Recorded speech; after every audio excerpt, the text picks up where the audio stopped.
Come along as I take you with me to build my dream project, a large bioactive Tegu Terrarium. This detailed European guide can be scaled up or down to accommodate any reptile species, so let your imagination run wild and enjoy the build. I certainly did. In the second episode, we're gonna finish the general structure of the terrarium.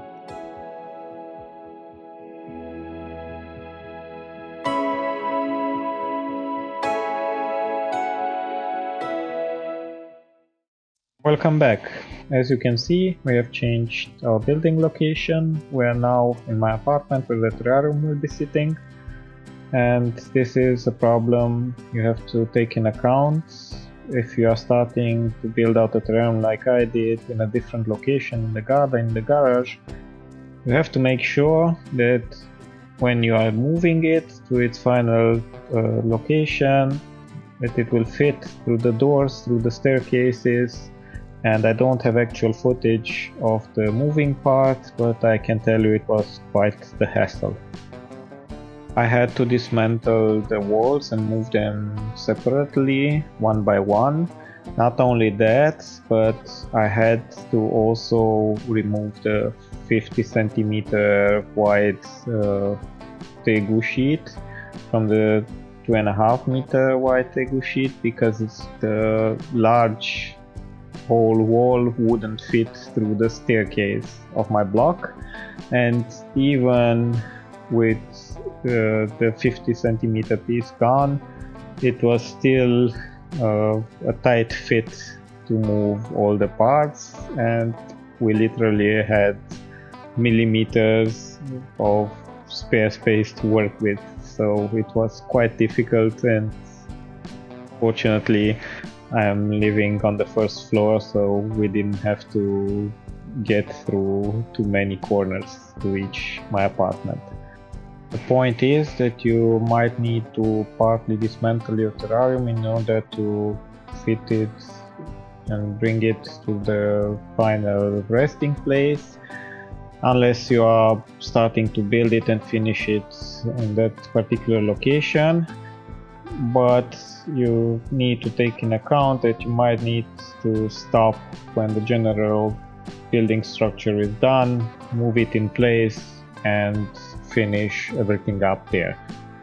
We are now working further on the bottom of the terrarium, reinforcing it with extra beams to bear the weight of the soil above the water, the custom background, because I can tell you from now I ended up with about 450 kilograms that it had to support, not including me doing the maintenance inside, but I'm not too fat, so I'm negligible weight. Next, we lay down the fiberglass insulation, made some measurements and cut the pieces to also thermally insulate the bottom of the terrarium, which will also sit on wheels and have a column of air running underneath, so it will further insulate the terrarium and let the whole structure breathe so it wouldn't rot and mold.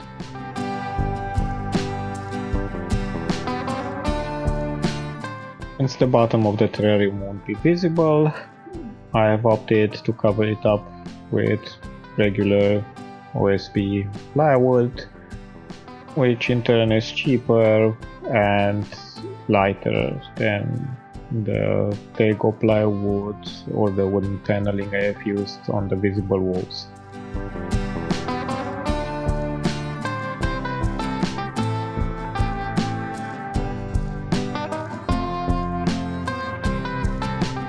The extra 50 centimeter wide OSB sheet was put in place, secured with screws, and we also secured screws along the reinforcement beams we put earlier on.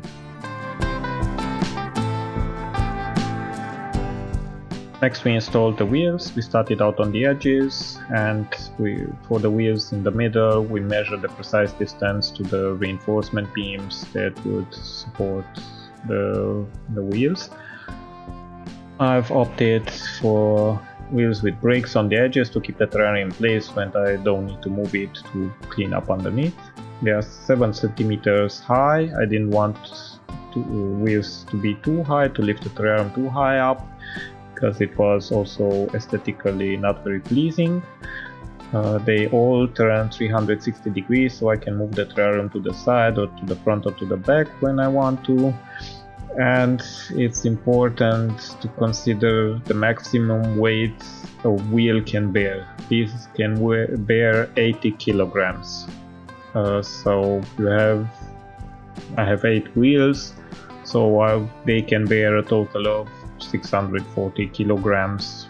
But given the fact that the terrarium will be around 450 kilograms and I weigh around 60 kilograms, even with me inside doing maintenance, I will still be way in the safe zone.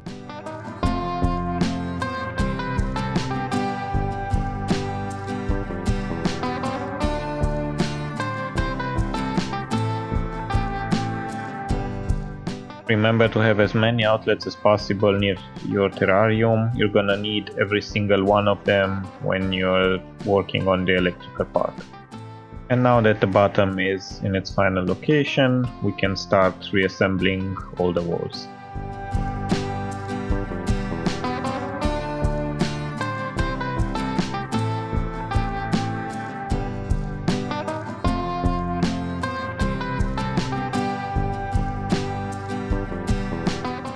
The window glasses have been already mounted on with silicone fixed in place, just inserted in the 1 centimeter wide space I left behind and you saw earlier when building the frame.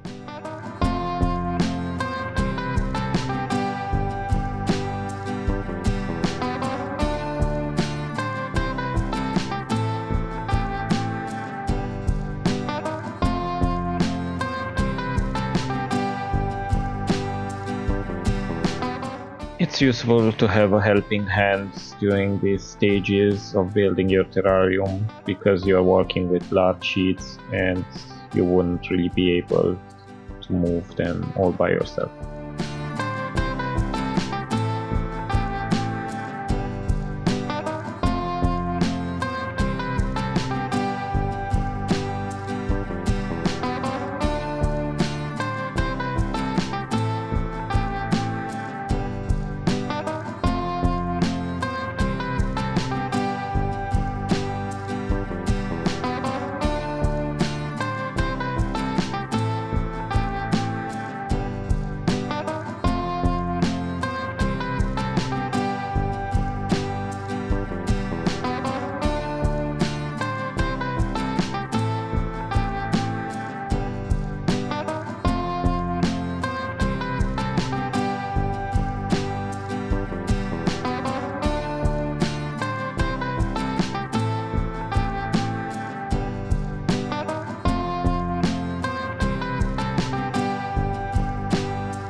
Next we installed the bathroom ventilation fan that would constantly breathe in fresh air and provide active ventilation to the whole terrarium. We had to build a small frame around it for it to fit properly in a similar fashion to the lateral facing wall with a window and forward facing wall with the sliding doors.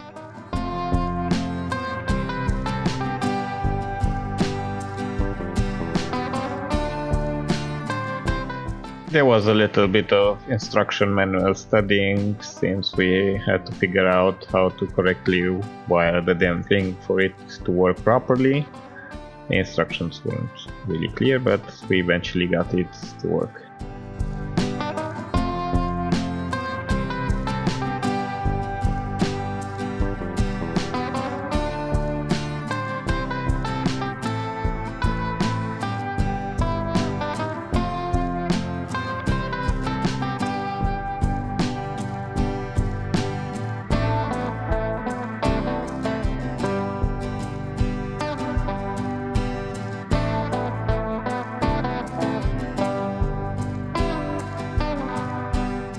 Finally, here is the view of the bottom sitting on the wheels. In the top corners between the supporting beams, we left a small space in which we inserted a cushion of steel bond filler, Cheresit FT101, so that the beams have a little wiggle room as they settle down.